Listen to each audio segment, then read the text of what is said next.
Welcome back. You are listening to another episode of the Keep the Change podcast. And today, across from me in the hot seat, Reon Paterson, the GM, General Manager? No, franchisor, master franchisee, actually. Oh, first mistake from me.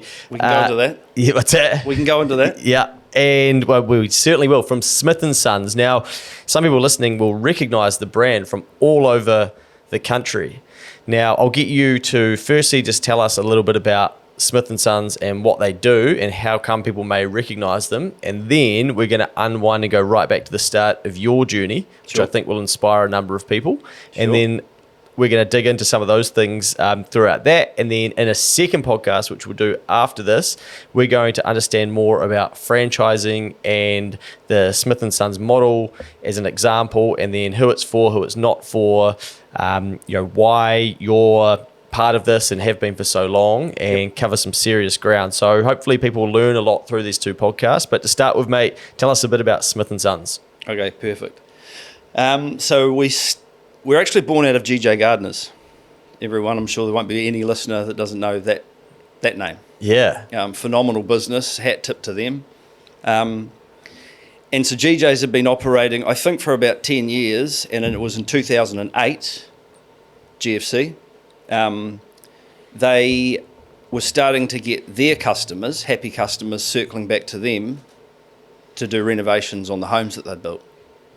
And that's just not their game, it's not what they wanted to do, but they saw a gap in the market. This is over in Australia. GJ's is an Australian-owned brand. They saw a gap in the market for a renovation company, and Smith & Sons was born. They launched into New Zealand in late 2008, I think it was. Two of the first franchisees that signed up are still with us, Charlie Robinson in Hamilton, and Mike Edwards in Taupo. They would have been at the conference you were at not long ago. Yeah. So it's been a hell of a journey to get to where we are today. I came along in 2011. I'd been not that long back from doing my OE. Started my own company like most chippies do. You do your apprenticeship, you get qualified, you get a little bit of experience, you bugger off overseas for a lot of us. Yeah. Come back and you buy a ute and you put a sign on the side and you get a young fella and away you go. No one teaches you anything about business. There's no business training in your apprenticeship. Marketing, numbers, none of that stuff. And so it was 2011, I got cold called to go and have a look at this Smith & Sons thing. And I can remember it really well. I went along with a slight bit of curiosity, but sort of not really interested. But I came away sort of really intrigued and quite interested. A couple of weeks later, I joined. That was on the North Shore, 2011. And just before I say the next bit, I got a caveat that nothing back then was done with, bad intentions or anything along those lines. It was just merely a model, like a lot of new businesses are, that had a lot of development to be done on it, right? Yeah. Like all businesses, you start and you just get in there and wing it. Yeah. And it was a very GJ-centric model, very sales model. So what I say to guys when I'm, recruiting new guys to come on board is it was kind of half really good. I mean, I enjoyed the shit out of it. But it was half a bit all over the show, right? And the bit that was good was it was great to have some leads and some marketing and a bit of a brand to operate under. And it was awesome to be doing business with other like-minded guys. Quite a few chippies, but back then there was quite a few guys who weren't builders. Oh, I see. They could get into the group. Yeah, they could get into the group back then. Gotcha. Yeah. And it was kind of sold, again, naively. I'm not saying anyone was doing anything bad, but no experience necessary. We've got all the systems. You can run a renovation business. And for me, as a chippy, that's not true. Yeah. So that was the bad side. There was just not really any systems that worked. There was inappropriate guys getting recruited in, and the brand started to sort of go around in circles. There was a lot of disharmony, I guess. And so 2011 I joined. I did really well out of it. I was going really good. I was one of the sort of better, more enthusiastic guys in the group. But 2014, I was just like, nah, it just seemed like it was going around in circles and not going anywhere. And so I said to them, look, no hard feelings for me at all, but I'm going to go back to doing what I was doing. I've learned heaps and, I've got a mission for myself. And when I did that, totally unbeknown to me, but an unexpected, corporate office in Australia called me and said, don't leave, would you come and work for us? Stay in New Zealand, but work for us, get out of your franchise. And so I agreed to that. They agreed to the changes that I was keen to make. From 2014 to just before the sort of lockdowns, 2019, I worked for corporate office. Sorry, I'm getting to the point here. Our franchise has what's called a master franchise system. So in every state of Australia, there's a master franchisee, and he looks after and recruits and builds the business with his franchisees. In that state? In that state, Gotcha. In this corporate office. I'm now me and my partner Jolene are now the master franchisees for New Zealand. So just to recap, we were franchisees, we worked for corporate office, basically as a general manager, helping to systemise and put the wheels on the bus and turn the whole thing in a good direction.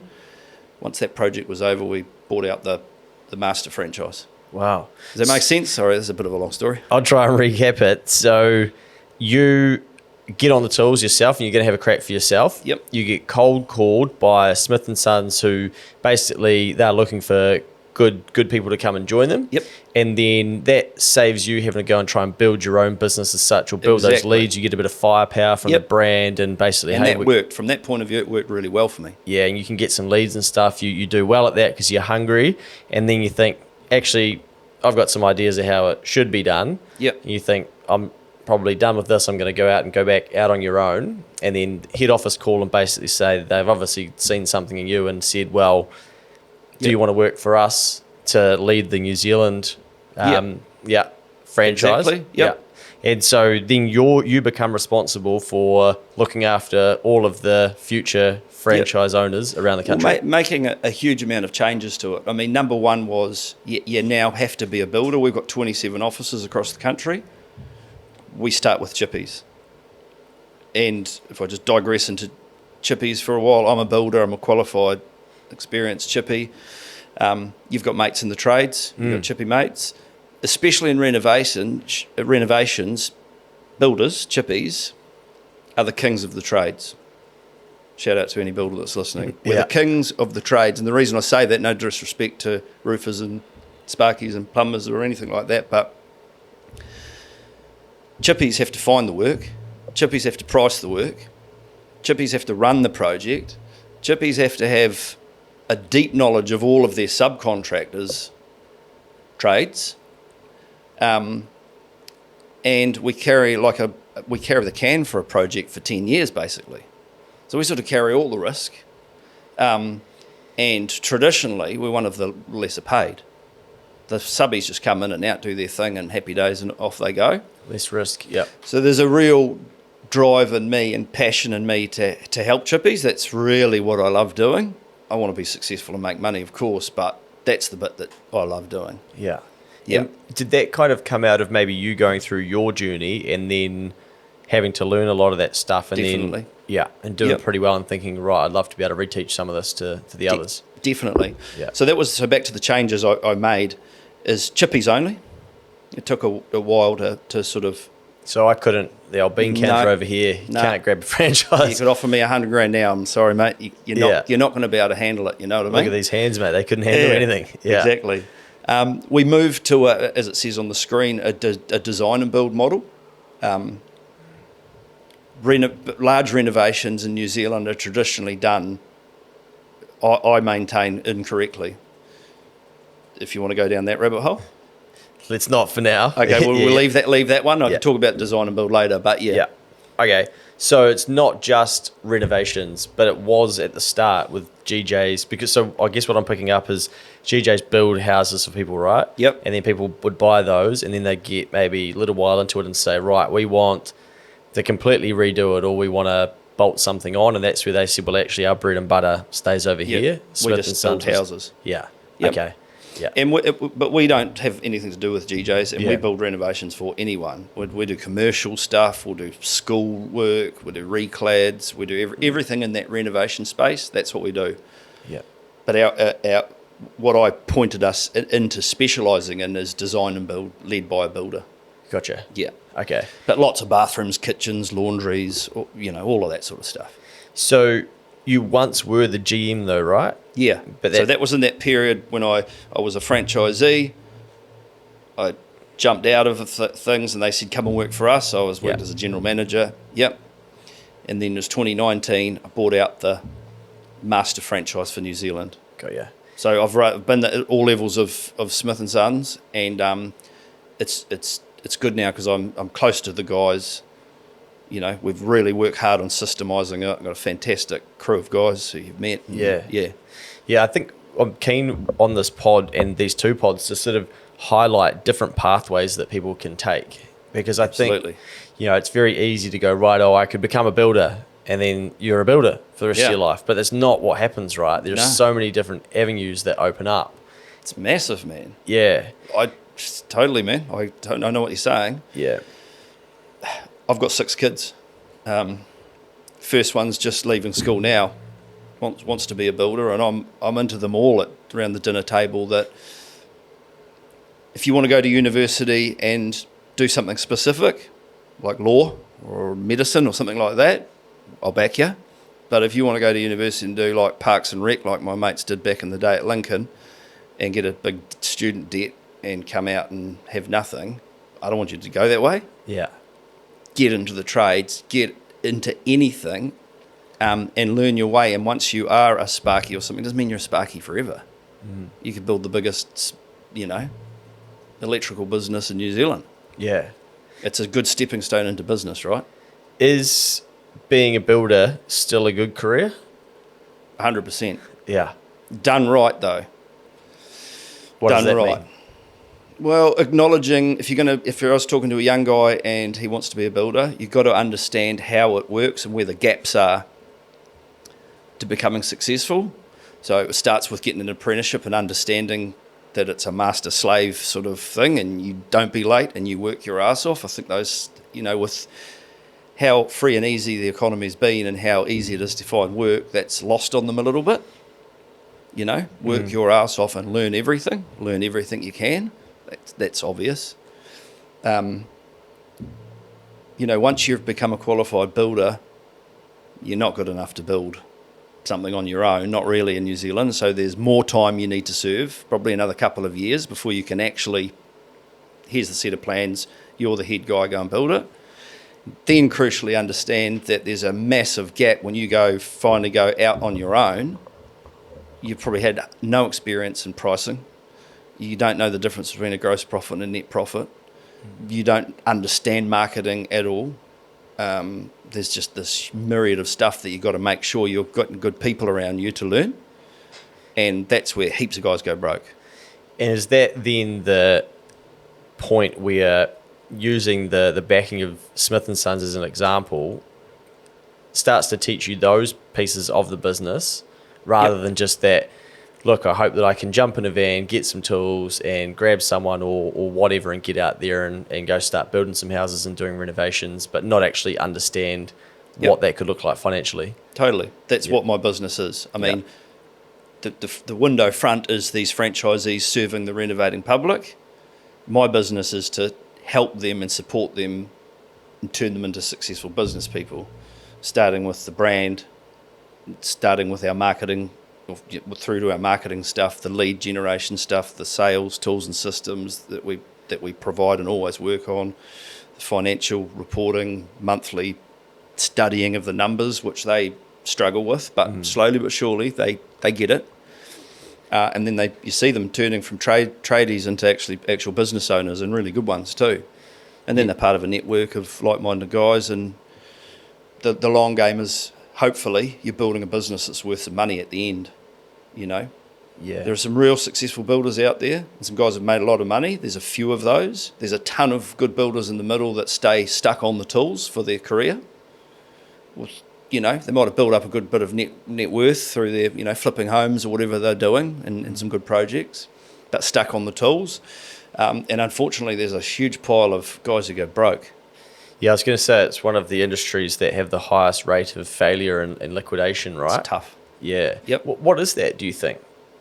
Not understanding the numbers, Yeah. trying to copy off everyone else. You know, I won a job. Shit, there's 80 grand deposit in my bank. I'm rich. Not understand it's not your money. Yeah. Going and ticking a Ranger up. Yeah. Classic. Yeah. Impressing the mates for 6 months. Starting to spend money that, you know, the next job's coming through, we are cooking with gas, the next job cancels at the last minute. Second year in, you know, prov tax, some tax, holy shit. And now I'm like, What happened? what happened? Yeah. This was going so good. Using the cash to pay for tools and tying that money up, for instance, as well. Yeah. Yeah. That's why it happens. Not yeah. getting paid? Not getting paid, definitely. Being way too nice, you know, not being demanding of an invoice. Yeah. Worried that, they'll think I'm poor. You are poor. You know what I mean? Yeah. Collect the cash. Collect the cash, man. Yeah. Not managing customers' expectations would probably be the other biggie. Like renovating a big job would be one of the toughest things to go through with a customer. You know, big jobs, $500,000 jobs. It's a 6-month marriage minimum. So these are people spending $500,000 to renovate their house, their home, their castle. Yep. Yeah. Yep. And you're overseeing the whole thing. It's Yep. a decent, it's a decent contract. That's a decent contract. Yep. And a lot of guys will tender for those. So the owners have gone out and got their own plans done. They'll give them to 3 or 4 builders. Those builders know they're all competing on price. That pushes margins down. It encourages, it kind of almost incentivises, sums and allowances that aren't accurate. They win the job. They get in, the job's not being researched properly, has been thought through properly, and that's where the problems start. Yeah. And then you've got a blowout and the poor customer's struggling. And maybe you're not going to get paid and, stressing out, and it's all over Red Rover. So a franchise owner with Smith & Sons, for example, do they still go out and price jobs? And do you guys then support them with understanding how to do that? Or what's the role by the time you're getting to that? So I've got a couple of guys in our group that are young and green, right? So they've got no business experience at all. So they make sense. They start on the small jobs, learning our processes and our sales systems and our software and all that. And they're starting on bathrooms and kitchens. Not a lot can go wrong. Yeah. You can't blow out too far on that sort of stuff. And it's a growth pathway, as we call it. And as they get confidence and get the numbers going in front of them properly, customers want to be dealing with a profitable chippy, because the profitable chippy is going to get your job done properly. They start to build up to simple design and build extensions, just small ones, and then you grow from there. Yeah. Into a renovation, like a decent sized renovation, stuff like that, or Totally. Yeah. Like our biggest office is down in Manawatu. He's got 3 guys working for him that sell, quote, and sell, price, and deliver projects for him within his team. Yeah. Yeah. So you can get pretty big businesses. What attracted you to the industry? Like, why was it something you wanted to get into? Building. Yeah. If I'm honest, and this goes back to what you were saying before about there's so many opportunities within these industries, I didn't necessarily want to be a builder. I grew up on a farm. I guess farm kids come out of school with a bit of, you can do some fencing, you can drive a tractor, you've got some skills. And my cousin was working, he was about halfway through his apprenticeship up in Auckland, and he got me a job with him. And this is 1993 or 4. Not a lot of work around. You're lucky to get offered an apprenticeship. And so I just fell into it. It wasn't like what I wanted to do. But even back then, I kind of knew, just get into something and do something. It's better than going nowhere. And, your path will sort of open up in front of you. And I guess it did. Yeah. So how long have you been in the industry for now? So, like I say, I started in 94. Yeah. So, this is just, things were way different back then. Yeah, 30 years, right? Yeah. Like basically. Yeah. Yeah. Wow. 30 years, yeah. So you would have seen a lot in terms of the economy and things like that as well. Yep. A lot of swings. A lot of swings. I saw why- the whole leaky, my boss in 94, that was when the deregulation of the industry, and I can remember building a place up in Manukau. My boss said to me, Ronnie Booker, good old school builder, he goes to me, when you're my age, you're going to be able to drive around in a van with silicon guns just stopping leaks. And I was just laughing. I didn't really know what he was on about. Yeah. But what he was foreseeing was leaky homes. Wow. 10 years later, boom. Shit. Yeah, man. And it's because... He knew what water does and what products work. And, Yeah. I was just a young apprentice. I didn't have any idea. So, I mean, obviously I'm not massively familiar with that space, but basically did deregulation lead to people cutting corners and just putting all sorts of different product in? National government of the time said it was, what do they call it, the laissez-faire style, deregulate, cream rises to the top, good builders go to the top. You know what I mean? Yeah. No oversight on products being used, and so importers started importing anything, architects started drawing anything, and next thing you got chili bin homes with untreated framing timber that were always guaranteed to leak and fail and rot. Shit. Yeah, man. Yeah. It was a disaster. It's still, Ongoing. yeah, it's still ongoing. Why is construction so boom and bust as an overall sort of industry? People talk about that so often. The construction industry overall, I mean, I guess it's just rides on the economy, right? The money printing of COVID is a good example. That K-shaped economy that they called it. We were in the one that was going up because house prices are just going through the roof. Every month people are like, shit, I'm richer. And so... I'll do a renovation. Yeah. Yeah. Shit, we've been wanting to do the kitchen, we've been wanting to do the bathroom, let's do them. But that's not sustainable, I guess. And now we're starting to crunch right up. What are you seeing out there at the moment? So 2024, what's tightening right up. So yesterday I heard from our Franklin office that the Franklin home show's just been cancelled. Really? Yeah. So Wow. that's an interesting signal. Yeah. Not enough exhibitors, not enough businesses keen to spend the money. Sheesh. That's a real signal to me. When was the last time that would have happened? I don't know. Who knows? Yeah. I don't know. Besides COVID lockdowns and stuff when they couldn't have them. Yeah. And just, I mean, the canary in the coal mine for me is I track our inquiries through a website and call centre monthly. And through that height of that sort of COVID when everything, the jib shortages and just everyone wanted everything all at once to spend, we were like 400 inquiries a month. And we'd be down to 150 a month now. Wow. So the thing is, there's still plenty going on. Renovations still kick on. Wealthy people still do get work done. And houses still leak and need stuff doing to them. There's that enforced work. So renovation space is a good one to be in. So this is where I guess a lot of people wouldn't understand that may want to go out on their own or have a crack as a small business versus then the firepower of a Smith & Sons, right? So you guys can control the SEO countrywide and even some Google AdWords and stuff like that. So when people are searching for XYZ renovation, Smith & Sons is going to pop up. You guys are going to collect those leads. You're going to work them, and then you're going to... We don't work them. We just collect them. Yeah. And straight into the offices. Into the area of the country where it's from. Yeah. And so then an individual say, I decided to start my own building and renovation business, then I've got to try and compete with your brand. Yeah. Yeah. Yep. And so what will, so franchising is not for everyone, and it sometimes gets a bad name for differing reasons through a lot of industries. We're going to talk about it in the next podcast. But what'll put guys off is, why would you want to pay them money when you can just do it all yourself? That's fair. That's a fair comment. But doing it all yourself is quite a lot of work.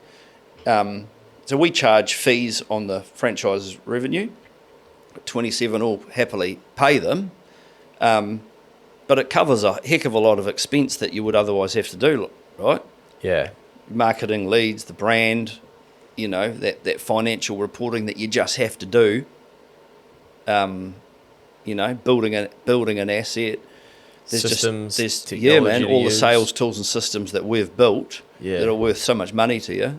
other guys have got to go out there and figure all that out for themselves. I think even the network part of it, where, for a small business, when something goes wrong, that can be a week of torment in their head of basically, fuck, how am I going to fix this? What have I done? Yeah. But even being able to pick up the phone and go, hey, has this happened before? Oh, yeah, mate, this is what we did. That's why I'm good at what I do. Especially to the younger guys, I am a coach and a mentor to them, and I've been building for a long time, so they can ring me. I spend all day on the phone. Yeah. You know what I mean? I'm just like, send me that quote so I can go over it and have a look, and I'll send it back with red pen through it all. Nah, change this, change the wording, all of that sort of stuff. Yeah, nice. So, that's value. Yeah.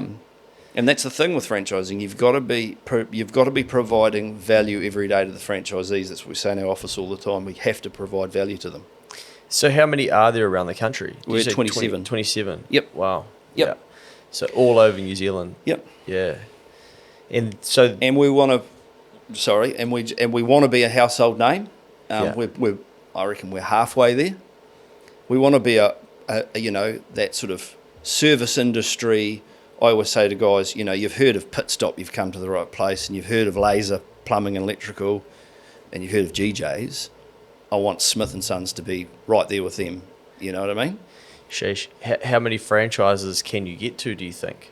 We'll be sold out at around 38, 40. Yeah. It's, somewhere around there.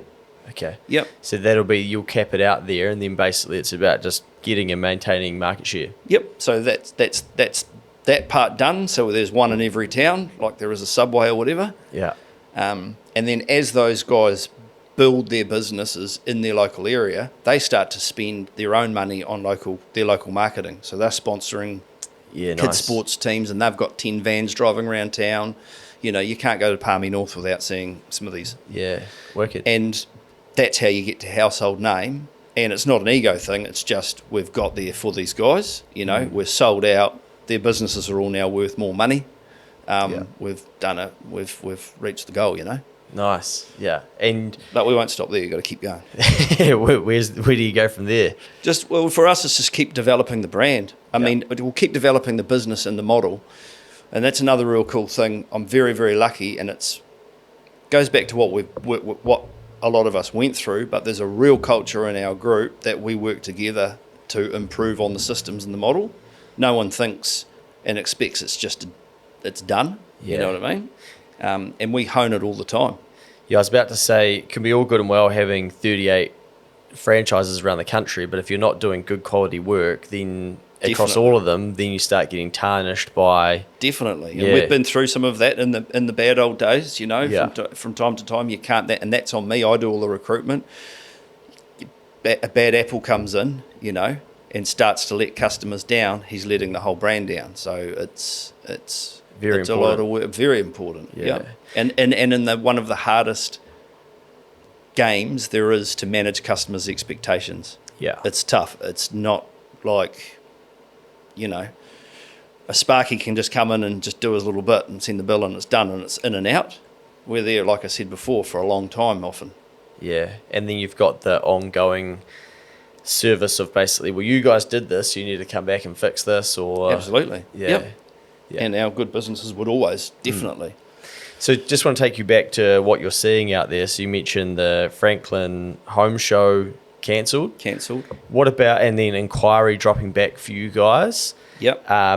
Anything else in that space? Like, what do you think 2024, 2025 is going to look like overall? So group housing's really struggling. I know that from talking to a few guys in the industry. I was in at one of our suppliers today, and he was like, yeah, this group housing's just really down. Yeah. There's just the houses not been built. So group housing, for us uneducated, mate, is basically those big brands. Think Signature, GJ's, Stonewood, all of those ones. They're called group housing. Yeah. And I go there and basically I'm like, I want that one off the menu. Yeah, I'll have the Colin Meads, thanks. Yeah. I'll put it with a red door. Yeah. So gotcha. They're so different to our business, Not really need to be owned by builders. They're very businessmen, and it's sales volume, salespeople, showrooms, sign them up, build them. Yeah. And GJ's is phenomenally. I think last time I looked, they build 30% more homes than anyone else in New Zealand. Wow. Yeah, they're yeah. They're massive. That must be an asset to the country if we have a housing shortage, right? Like if we need to be building houses, it must be good that we have companies like that go out there and do that. You just got to have the demand. Yeah. And for whatever reason, the Demand's economic, it's dropped completely. And I'd imagine a lot of those group home builders would be selling to every day, or maybe that, right, this is the first house that I'm going to build. Yep. Yeah. Type market. That type of market. I guess there's people moving into the country. I think they really wanted to see, encourage more housing in New Zealand. A lot of terrace housing going on all around Auckland. Those big, knock down 3 quarter-acre homes on quarter acres and put townhouses in there, all that sort of stuff. Yeah. But that's all sort of died off, and interest rates are high, so developers are scared. And to what I see, I got to say I actually see a slow couple of years ahead, to be honest with you. I know I listen to the economists on the radio and stuff, and I listen to your aeroplane mate, Adrian Orr. Adrian, yeah. Adrian, I listen to him. It looks like interest rates aren't going to start dropping. In fact, they might go up another couple of basis points, you think?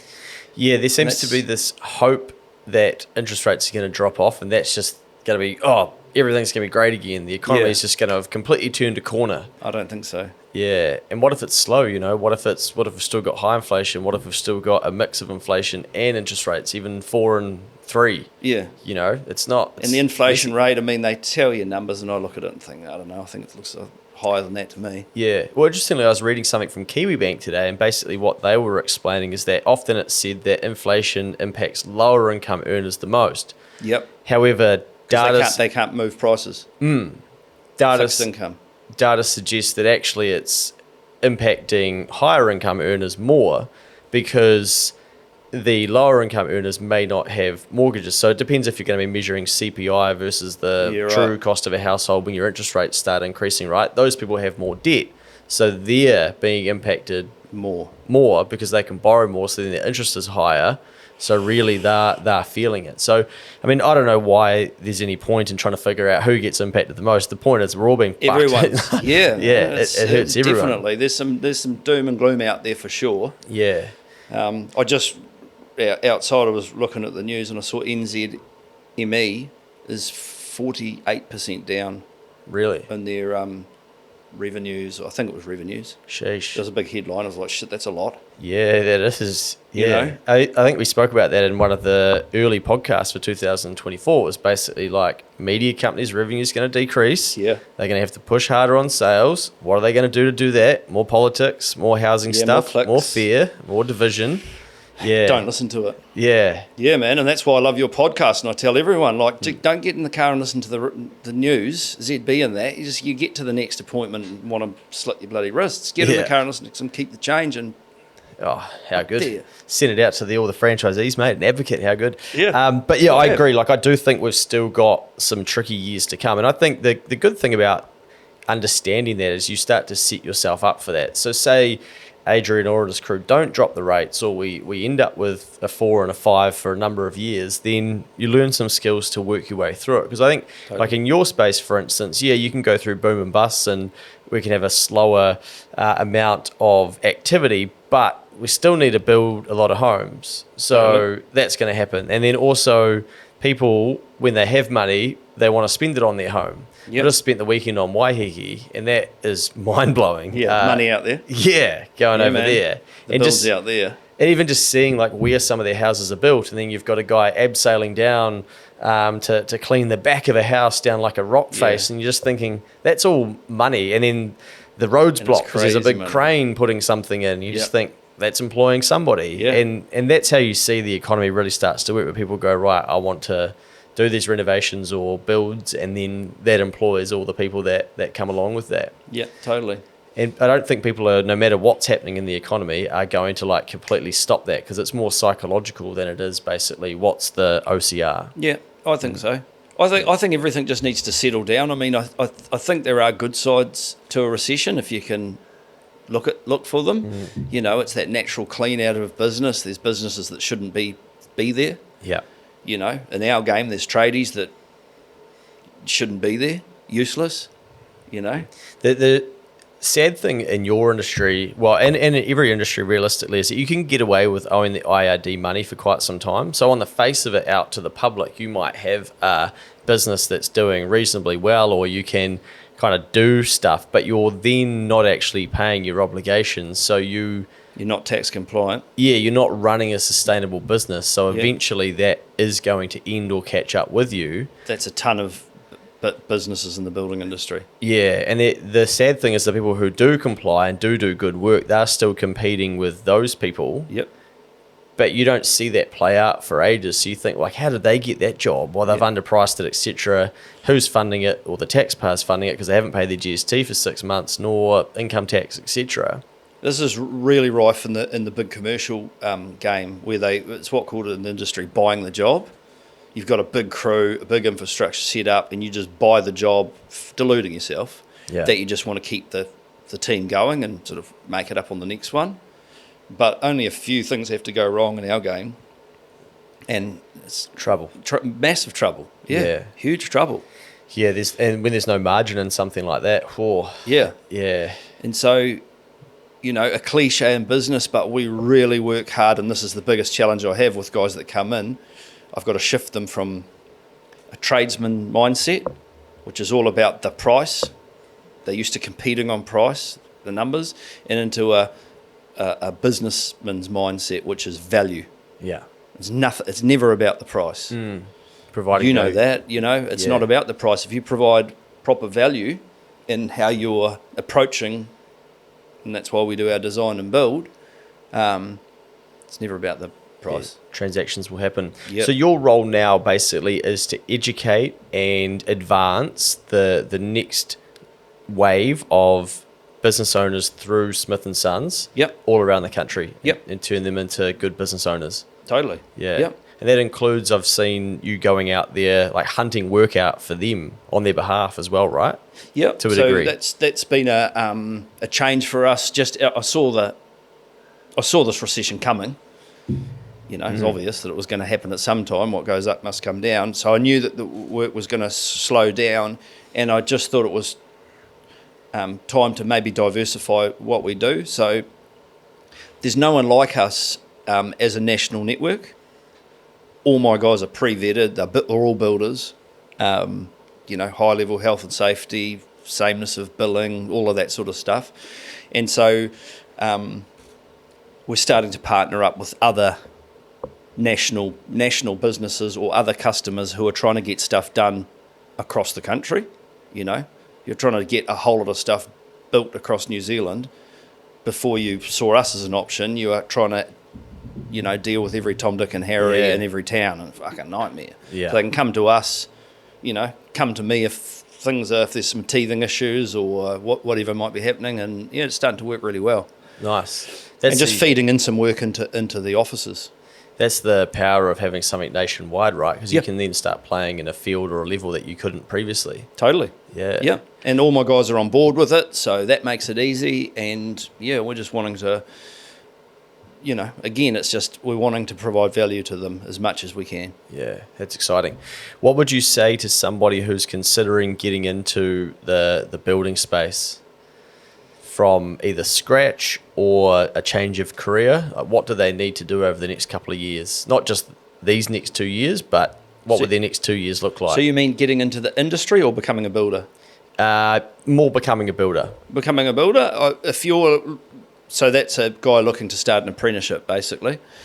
I would 100% encourage you into the industry. It's amazing. You can go from anything from massive commercial, high-rise type of work, architectural stuff, renovation space, which is where I sit, group housing. I mean, there's just so much different stuff you can follow.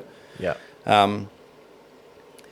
And I would just say have a good attitude and learn. Be a good bastard and learn.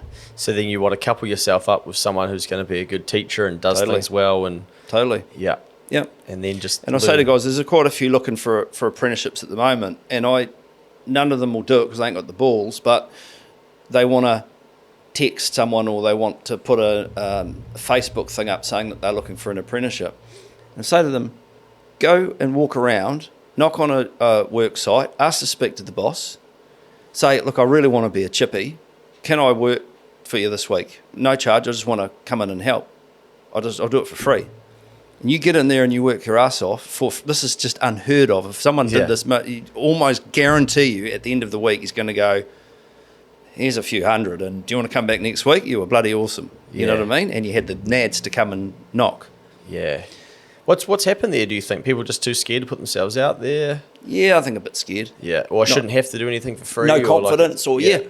Totally. It was only a couple of years ago that there was so much work around. Yeah. You couldn't get anything done. So, sales a couple of years ago was so easy. Delivery was so damn hard. Yeah. Now it's, Now you got to work a bit harder and grind a bit more. But the delivery is much easier because there's lightening up. The labour market's softening, so there's more guys around looking for work. That makes things much easier on a business owner. Yeah. You know, and you can go and get jib.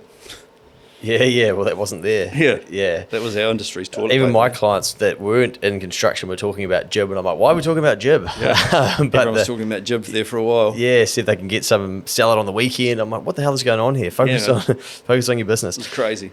Well, thank you for that deep dive, mate, into your career spanning 30 years in the building industry. And I think you've shown what is possible when you start out by being keen and wanting to learn and have a crack at something that you're passionate about, and then the different journey that it can take you on. And just, I think people will be able to feel the level of energy you've still got for this, and lifting up other builders in the industry as well. So in the part 2, looking forward to nailing in a little bit more around franchising and just exactly sort of how it works and those sorts of things. So if you've enjoyed this episode, please leave a 5-star review. If you want to check out Smith & Sons or get in touch with Reon, what's the best way to do that, mate? Well, if you're wanting to talk about a renovation project at smithandsons.co.nz, and if you're a chippy out there, a young guy out there, and you just want to have a coffee and a talk about our franchise and our model, it's businessforbuilders.co.nz. Hit me up there.